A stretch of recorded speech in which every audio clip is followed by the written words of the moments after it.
Ici Jean-Philippe Trottier au micro, nous poursuivons Question d'actualité. C'est le titre de l'émission, figurez-vous. L'intégrisme, on va faire une petite citation, est un choix personnel selon notre Premier ministre Philippe Couillard, à condition certes qu'il ne trouble pas l'ordre public. Vous l'aurez deviné, nous allons parler de l'imam Hamza Chaoui qui s'est vu refuser son permis d'installer son centre communautaire islamique à l'est de Montréal. Encore une fois surgit le débat entre convictions personnelles défendues par l'esprit des chartes et compatibilité avec la culture et l'histoire locale. Mathieu Bock-Côté nous en parle. Mathieu, bonjour. Bonjour. Alors, je pensais bien que c'est un sujet qui vous allumerait un petit peu. Vous avez d'ailleurs écrit dans votre blog du Journal de Montréal à ce sujet. Oui, en fait, ce qui est assez intéressant, c'est que voilà un homme qui nous explique, il est résident permanent ici, il nous explique que l'islam tel qu'il l'entend est incompatible avec la démocratie. Attends une seconde. Ça, c'est lui qui l'a dit ou on rapporte ses propos? Oui, tout le moins, on a rapporté des propos qu'il a dit, c'est une citation. Voilà. Pourquoi, notamment? Parce que la démocratie rend possible l'élection d'homosexuels et de femmes. Alors, et daté. Et daté. Alors, ce serait absolument insensé de permettre cela, nous dit-il.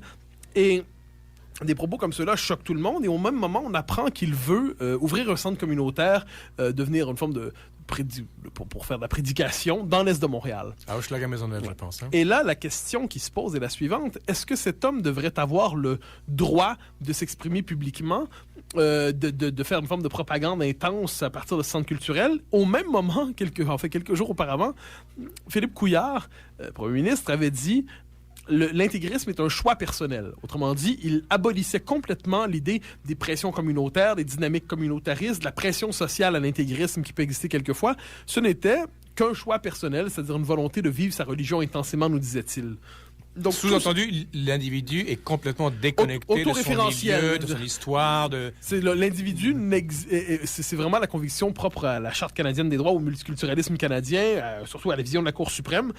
L'intégrisme ne serait rien d'autre qu'une croyance religieuse sincère parmi d'autres. Vous seriez intégriste, moi je serais végétarien, le troisième serait homosexuel, le quatrième aimerait voilà, il n'y a rien au-delà de la subjectivité de chacun. Alors moi, je vois ce débat-là et je réagis en prenant la question un peu de biais. Premièrement, oui, la liberté d'expression devrait être, à mon avis, le plus étendue possible. Elle est là pour protéger des propos que l'on trouve moralement inacceptables. Oui. Cela dit, les propos de cet homme nous rappellent par ailleurs les limites d'une vision chartiste de la société qui ne veut voir justement dans la société qu'une addition d'individus porteurs de droits, chacun blindé dans ses droits fondamentaux. Et ça nous rappelle qu'une société n'est pas qu'une addition donc, d'individus comme tels, c'est aussi une culture. Ce sont des références communes, des mœurs, des références partagées. Et on voit ici, avec des propos comme ceux-là, qu'ils sont tout simplement incompatibles avec notre culture. Il y a toute la question sous-jacente du contrat social, c'est-à-dire que qu'est-ce qui fait que les gens vivent ensemble? Est-ce que c'est une langue commune? Est-ce que c'est une histoire commune? Est-ce que c'est une transcendance qu'on partage, un livre sacré? Ou est-ce que c'est juste A qui a décidé de son propre chef d'aimer telle chose, et il va s'allier avec d'autres B, C, D qui aiment la même chose et qui vont former une société à partir de leur propre choix propre? Ce que vous dites, Mathieu Bock-Côté, c'est que d'un côté, on a une transcendance, quelque chose qui dépasse l'individu, dans lequel il rentre, il se subsume, si vous voulez. Et d'un autre côté, c'est des gens qui disent « Je suis maître absolu de mon destin et je me mets avec d'autres qui sont maîtres de leur destin. » C'est le paradoxe du libéralisme. Hein. Le libéralisme constitue... Au sens politique. Oui, bien sûr. Le libéralisme constitue la société en l'abolissant. C'est-à-dire, le libéralisme nous dit la société, c'est l'union de ces individus absolus. Mais donc, qu'est-ce qui les tient ensemble? Ce n'est rien d'autre que la reconnaissance qu'ils ont l'un l'autre de leurs propres droits. Alors, ce qu'on constate, c'est qu'il y a quelque chose comme une réalité qui tend à ressurgir de temps en temps. C'est le mauvais goût de la réalité que de ne jamais disparaître, même quand on la cache.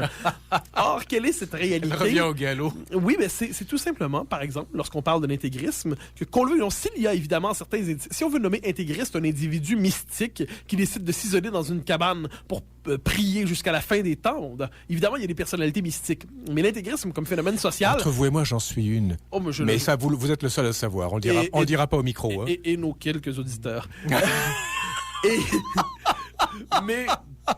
Mais cela dit, quand on décide de prendre les choses avec un regard social, minimalement, Oui. sociologique, on constate que l'intégrisme, c'est une pression véritable pour justement formater les esprits, les empêcher de sortir d'une communauté. Par exemple, on le voit avec l'exemple du voile, qui est pour moi le meilleur exemple. Qu'est-ce que le voile? Est-ce que c'est l'expression extérieure d'une spiritualité profonde très forte, ou est-ce que c'est pas simplement un marqueur communautaire pour marquer l'appartenance des femmes à une communauté plus qu'à la société dans son ensemble? Attendez, Mathieu, une petite critique quand même, parce que vous semblez, en critiquant la vision libérale de l'individu roi absolument autonome, vous semblez ensuite effacer l'individu. Pas du tout. Ben, une femme qui veut être voilée, ben, elle peut bien...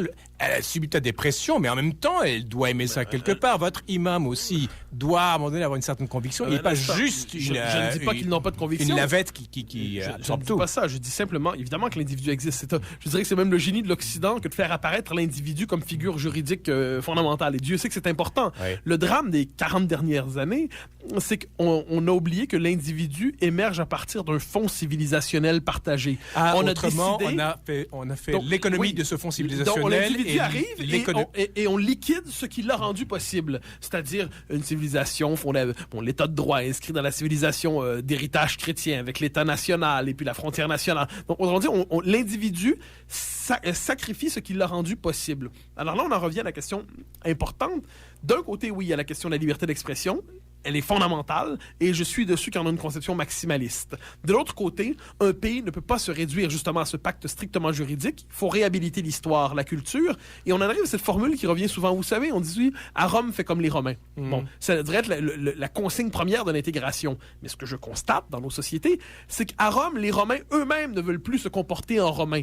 Donc lorsque les Romains eux-mêmes n'envoient pas le signal de ce qu'est être Romain, lorsque les Romains eux-mêmes expliquent que Rome n'est qu'une référence interchangeable avec toutes les autres références possible dans le monde. Lorsqu'un pays lui-même renonce à assumer sa propre identité, ne soyons pas surpris que ceux qui viennent ici, finalement, utilisent certains esprits radicaux, utilisent nos droits et libertés pour les retourner contre nous. Il y a une autre question aussi, Mathieu Bocoté, c'est que, bon, ici, Rome refuse de se dire romaine, en fait, devant les nouveaux venus, et ce qui fait que nos autorités responsables d'immigration se disent très finement, on va faire le sale job par l'ancienne puissance colonisatrice, mettons la France, et on a un vivier de francophones, notamment en Afrique, et aussi au Maghreb, un petit peu au Vietnam, etc.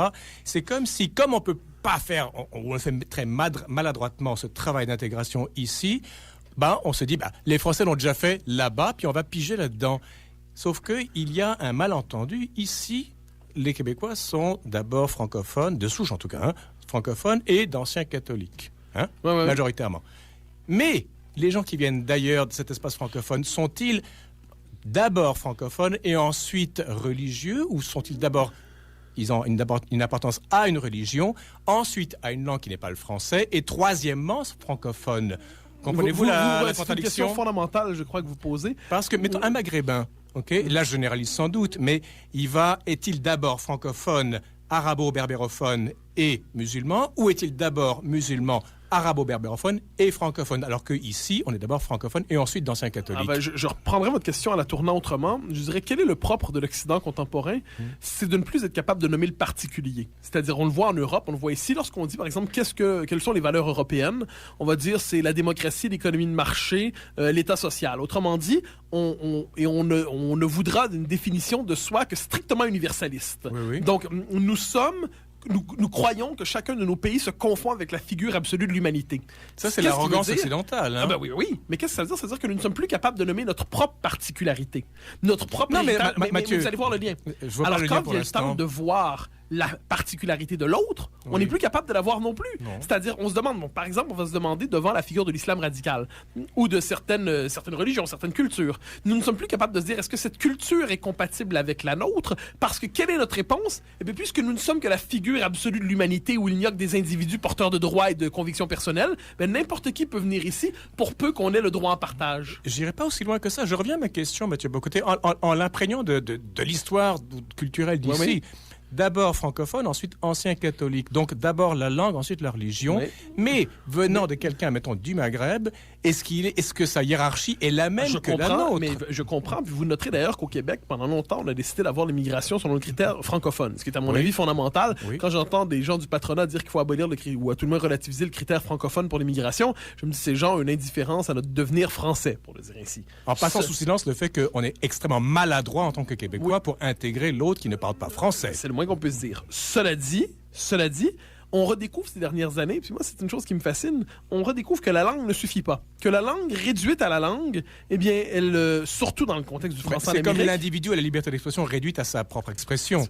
Il faut tout la mettre dans un contexte historique, civilisationnel. Oui. Alors, la langue réduite à la langue, eh bien, c'est insuffisant pour fonder une identité. Alors, on redécouvre ces années-ci, par exemple, l'héritage catholique du Québec. On le redécouvre pas comme une... On en a souvent parlé ici, non pas comme une foi, mais comme une culture. Non pas comme une foi, mais comme un cadre. Non pas comme une foi, mais comme une mémoire. Bon. Oui. De la même, autrement dit, on redécouvre, et au-delà de la pure question du catholicisme, on redécouvre les mœurs.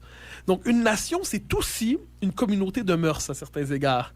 Une communauté de culture, si on préfère le dire plus largement. Alors, je reprends votre question. Quelqu'un qui arrive ici et dont les mœurs sont, pour mille et une raisons, radicalement étrangères à celles de la société d'accueil, ben alors, une personne, n'importe quelle personne peut s'intégrer une fois qu'elle arrive seule. Mais avec les... À condition que le groupe veuille bien l'intégrer aussi. Oui, ça, je crois que les Québécois sont accueillants. Mais aujourd'hui, en général, mais je crois qu'aujourd'hui... Ils parlent souvent anglais dès que quelqu'un leur trébuche en français.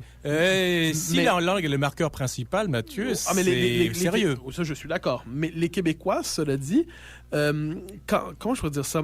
Quand quelqu'un arrive avec une espèce avec une culture qui est radicalement étrangère à celle de la société d'accueil, à la fois, ça va. Mais quand on a des mouvements migratoires comme on connaît aujourd'hui, ce ne sont plus seulement des individus qui émigrent, ce sont des cultures qui se transplantent, ce sont des peuples qui se transplantent quelquefois.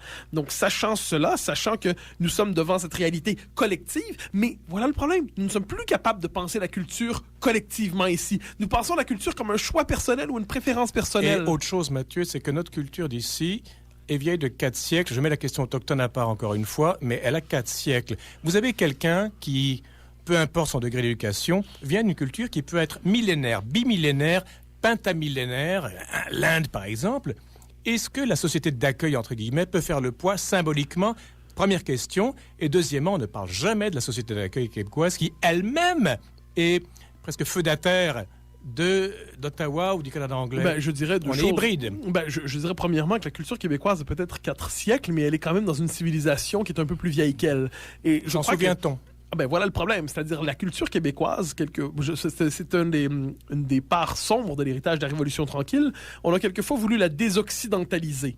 C'est le drame. Quand on pense à la Révolution tranquille, il ne faut jamais oublier qu'une partie des indépendantistes, par exemple, croyaient qu'il y avait plus de proximité entre le Québec, l'Algérie et le Vietnam qu'entre le Québec, la France, la Grande-Bretagne et les États-Unis, au nom de la décolonisation. Oui, si vous lisez les thèses de Franz Fanon, par exemple, oui. Ou de Pierre Vallière, ici. Oui. Mais... pour peu qu'on décide de garder la tête froide, le Québec est un pays occidental. Or, cet héritage occidental, nous ne savons trop qu'en faire. Je dirais autre chose qu'on est hybride. On a été colonisé et en même temps on est occidental. On est un des deux seuls peuples blancs, si vous voulez, avec les Irlandais, à avoir été colonisés.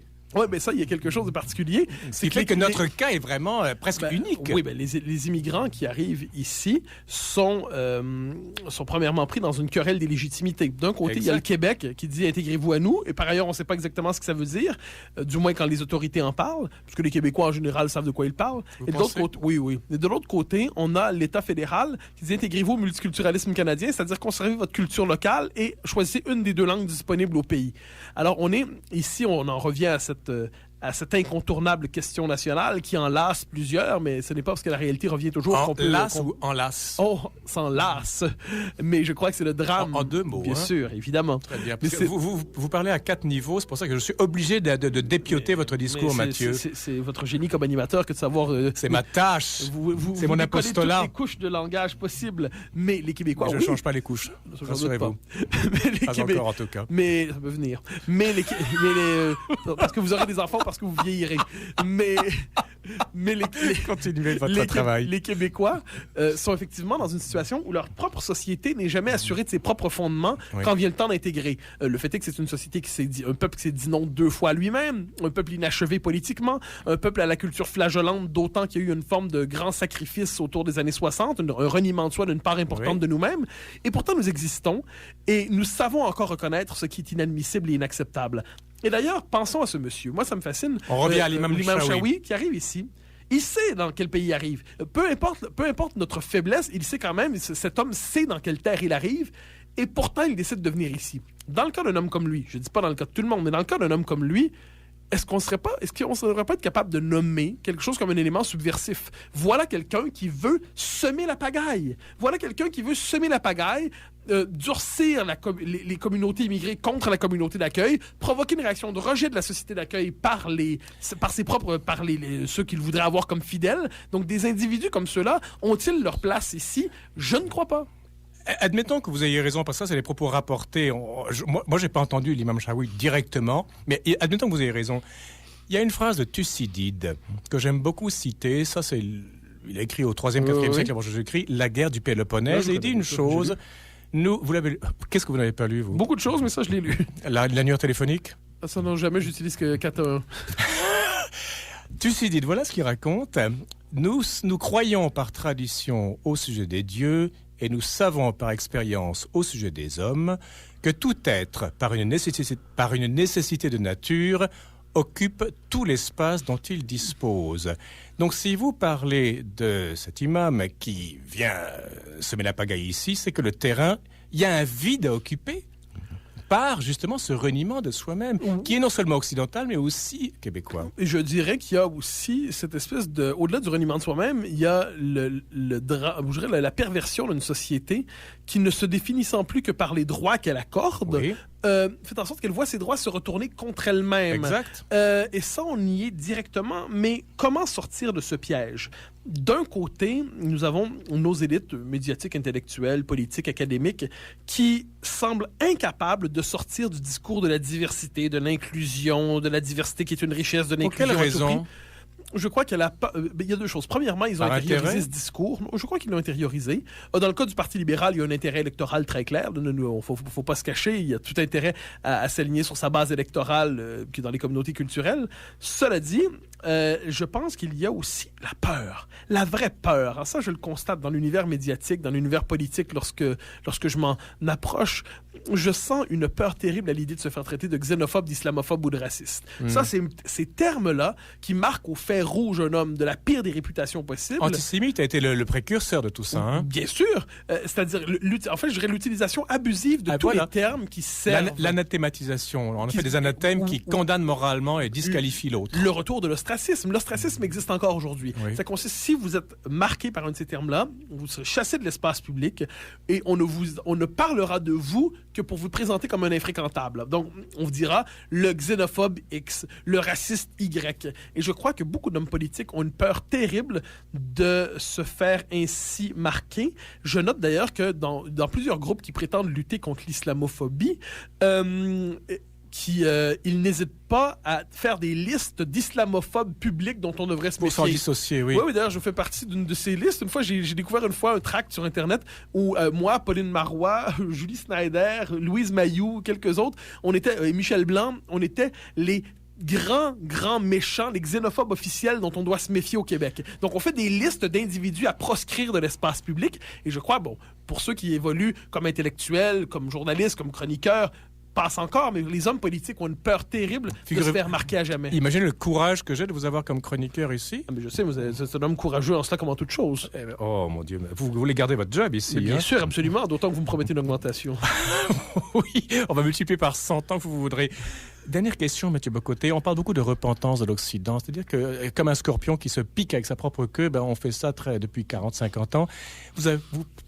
J'ai un peu peur d'une chose, c'est que cette énergie qu'on s'administre soi-même à la faveur de certains discours, puisse un jour se retourner, et notamment les musulmans pourront servir un jour d'exutoire à à la faveur de gens comme l'imam Chaoui. Cette sorte de haine de soi que l'occidental porte peut ensuite se dévier de façon erratique sur des communautés religieuses ou culturelles. Je vous dirais deux choses. Premièrement, je ne crois pas que ça nous menace. Je pense que les sociétés occidentales, tout le moins la société québécoise, les sociétés occidentales en général... Mais je parle uniquement en termes physiques, presque. Une force contre soi qu'on administre ailleurs. Mais je crois que nos sociétés sont plus civilisées qu'on le pense. Moi, ceux qui ont toujours peur de réveiller le démon de la xénophobie, ici, je dis que c'est un démon qui n'existe pas. Je ne parle même pas de démon, mais je parle justement de force physique. Je comprends bien, mais je vous répondrai que premièrement, puis si tel était le cas, s'il y avait quelque chose comme la tentation du bouc émissaire, la tentation du pogrom... On est notre propre bouc émissaire maintenant et on en trouvera un autre ailleurs. Si tel était le cas, eh bien, je serais le premier à m'en désoler, à combattre cela, parce que ce serait absolument terrible que de se dire que finalement... Le simple fait d'appartenir à une communauté suffit à nous marquer, à nous transformer en ennemis publics. Ce serait insensé. C'est la logique du groupe, c'est la logique de la culpabilisation collective. C'est la logique, autrement dit, du pogrom, je le redis, du bouc émissaire. Alors ça, ce serait scandaleux, ce serait terrible, ce serait inadmissible. Mais surtout, je crois que ça n'arrivera pas. Je pense que nos sociétés ne sont pas portées vers... Vous savez, mais elles sont portées à se haïr elles-mêmes. Pourquoi n'haïraient-elles pas une autre société?